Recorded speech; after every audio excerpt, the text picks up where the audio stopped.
Hi there, this is Lauren Peterson with TechPoint, also a board member of United Way of Central Indiana, sharing with you a really special opportunity that's upcoming on Wednesday, December 8th at Greenlight Guru from 4 to 5:30 p.m. We're going to be hosting a joint event where we're going to be building holiday snack packs to give to children in local neighborhoods as they enter the holiday season. This is also going to be a really fun time to mix and mingle with other members of the tech community, drink some of your favorite hot cocoa and Christmas and holiday snacks, and then also learn more about the United Way and the work that they're doing to lift families that are at or near the poverty line up to lives of prosperity.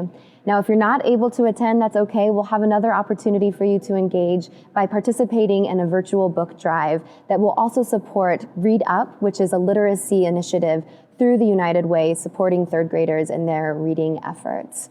Know that we welcome you to attend both the in-person event and participate with us virtually. Again, that date is Wednesday, December 8th at Greenlight Guru from 4 to 5:30 p.m. Please register via the link below, and we hope that you have a very happy holiday season.